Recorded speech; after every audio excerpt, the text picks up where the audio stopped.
ਜਦੋਂ ਵੀ ਕਿਸੇ ਨੂੰ ਅਸੀਂ ਪੁੱਛਾਂਗੇ ਦੇਸ਼ ਆਜ਼ਾਦ ਕਿਉਂ ਹੋਇਆ, ਤੁਰੰਤ ਜਵਾਬ ਆਏਗਾ 15 ਅਗਸਤ 1947। ਅੰਗਰੇਜ਼ਾਂ ਨੇ ਤਾਂ ਕੇਵਲ 150-200 ਸਾਲ ਰਾਜ ਕੀਤਾ, ਪਰ ਜਿਹੜਾ ਸਾਡੀਆਂ ਤੋਂ ਰਾਜ ਚੱਲਦਾ ਆ ਰਿਹਾ ਸੀ ਮੁਗਲ ਬਾਦਸ਼ਾਹਾਂ। आज आपने वीर बाल दिवस पर गुरुद्वारे में आकर के मत्था टेका, कैसे देखते हैं उनके अंदर? देखिए, हमारे भारत के इतिहास में हमारे सिख गुरुओं ने दिया हुआ जो बलिदान है वो अविस्मरणीय इस प्रकार का बलिदान है। हम सभी जानते हैं कि गुरु तेग बहादुर जी हो या 10वें गुरु गोविंद सिंह जी हो, इनका बलिदान ये केवल अपनी कौम के लिए नहीं था, तो समूचे भारतवर्ष के संस्कार, संस्कृति, धर्म, भाषा सभी को बचाने के लिए ये बलिदान था। और विशेष रूप से गुरु गोविंद सिंह जी, इनके तो पूरे परिवार का बलिदान हुआ और उनके 6 साल के और 9 साल के साहिबजादे फतेह सिंह जी और जोरावर सिंह जी, इनको उस समय मुगलों ने दीवारों में चुनवा दिया, लेकिन बावजूद उसके अपने कार्य को कभी भी उन्होंने अधूरा नहीं छोड़ा और अंत तक उन्होंने हम सबकी रक्षा की। हमारे प्रधानमंत्री आदरणीय नरेंद्र मोदी जी ने ये फैसला किया कि ये जो भारत का इतिहास है, हमारी संस्कृति का जो इतिहास है, हमारे पूरे मानवता को बचाने का जो इतिहास है, इस इतिहास को हमारे आने वाली पीढ़ियां भूले नहीं, इस बलिदान को भूले नहीं। इसलिए 26 दिसंबर को वीर बाल दिवस के रूप में इसको मनाने का फैसला हुआ।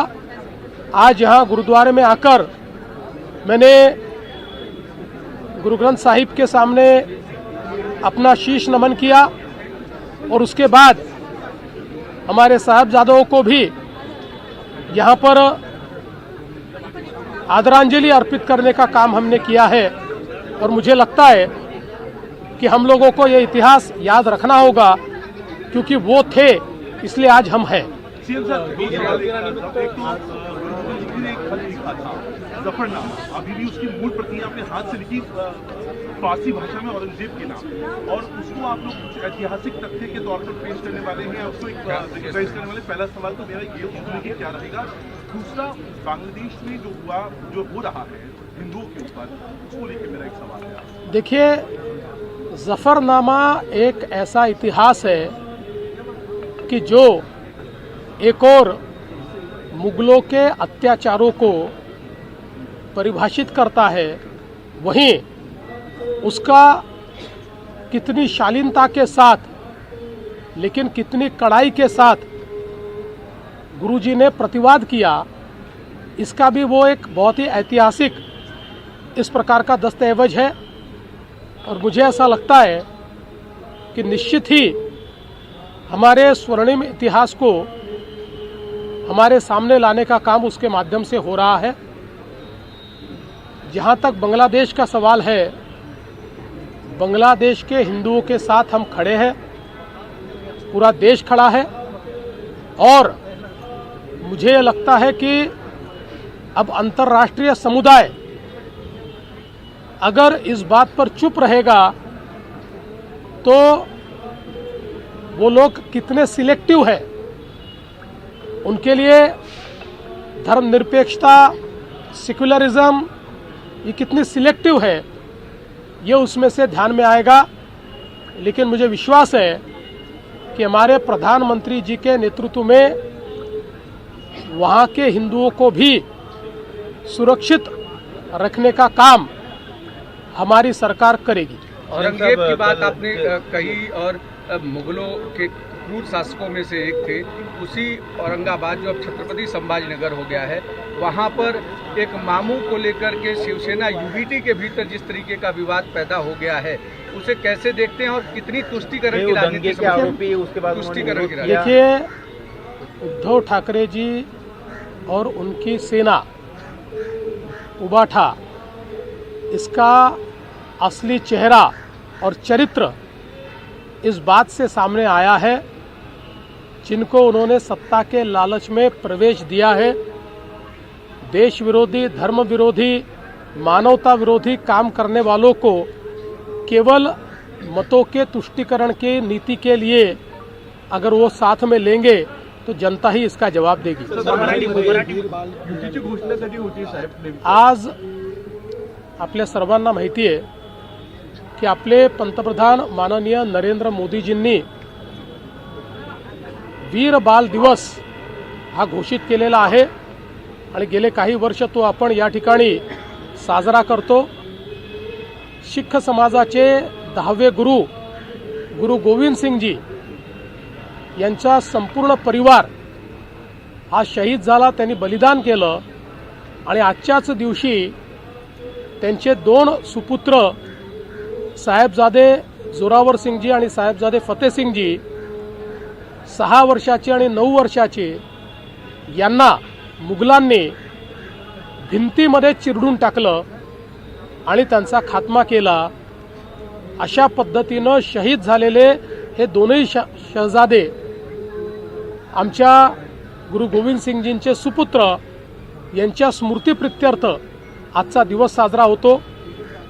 आणि आपल्याला कल्पना आहे की आमच्या सिखांच्या गुरूंनी ज्या प्रकारे धर्म आणि मानवता वाचवण्याकरता बलिदान दिलेलं आहे, हे जगाच्या इतिहासामध्ये अत्यंत वेगळं अशा प्रकारचं आहे। त्यांच्या बलिदानामुळेच आज आपण सगळे हा दिवस बघू शकतो आणि म्हणून अशा आपल्या देशामध्ये देशाच्या संस्कृतीकरता, धर्माकरता ज्यांनी बलिदान दिलं अशांची आठवण ठेवणं आणि त्यांना नमन करणं हे महत्त्वाचं आहे। म्हणूनच आज मी या ठिकाणी गुरुद्वारात आलो, गुरु ग्रंथ साहिब यांच्या समोर मी त्या ठिकाणी नमन केलेलं आहे आणि दोन्ही शहीद सुपुत्रांना त्या ठिकाणी मी श्रद्धांजली अर्पण केली। पण दुसरीकडे संभाजीनगरमध्ये पाहतोय आपण दंगलीसारखे गंभीर गुन्ह्यांच्या राशीद मामूंना ठाकरे गट प्रवेश देतोय, एकीकडे आपण बाल दिवस साजरा करतोय, कुठल्या बाजूला महाराष्ट्र चाललाय अशा प्रकारे? मला अतिशय दुःख आहे की हिंदू हृदय सम्राट शिवसेना प्रमुख बाळासाहेब ठाकरेंच्या सुपुत्रांनी या ठिकाणी अशा पद्धतीनं मतांचं लांगुल चालन करण्याकरता अशा व्यक्तीला प्रवेश दिलेला आहे। यातनं त्यांचं चरित्र आणि त्यांची दिशा ही स्पष्ट होते आहे। त्यांना आता लांगुल चालन करायचं आहे, विशिष्ट लोकांचे जोडे चाटायचे आहेत आणि त्यातनं मतं मिळवायची आहेत। पण जनता हे बघते आहे, देशप्रेमी, देशभक्त आणि राष्ट्रवादी लोक हे पाहतायत, त्यामुळे याचं नुकसान त्यांना सहन करावंच लागेल। युतीची घोषणा नेमकी कधी होणार आहे? जागा वाटपाचं काही ठरलंय का? आम्हाला घोषणा करण्याची आवश्यकता नाही, आम्ही एकत्रच आहोत। ते वेगवेगळे होते, पुतीन आणि झेलेन्स्की एकत्र आले तर युती करावी लागते, त्यामुळे त्यांनी ती एकत्रित येऊन केली, पण त्यांनी काय केलं हे माहितीच नाही। केली म्हणतात पण जागा घोषित केला नाही। आमचं नीट चाललेलं आहे, सगळं झालं की तुम्हाला सांगून देऊ, आमची युती आहेच, आता जागा वाटपच तुम्हाला सांगायचं। ज्या नवबलिकांच्या मुद्द्यावरून भाजप राष्ट्रवादीमध्ये युती होणार नाही असं स्पष्ट करण्यात आलं, त्यांचा स्टार प्रचारकाची यादीत समावेश करण्यात आला। अजून भाजप राष्ट्रवादी संदर्भात काही अधिकृत निर्णय झालाय का? असं आहे की आता आपल्याला याची कल्पना आहे की या संदर्भात यापूर्वीही आम्ही सांगितलेलं आहे आणि आता राष्ट्रवादींनी स्पष्ट केलेलं आहे, त्यामुळे आता याच्यात पुन्हा नव्याने सांगण्याचं काहीच नाही आहे।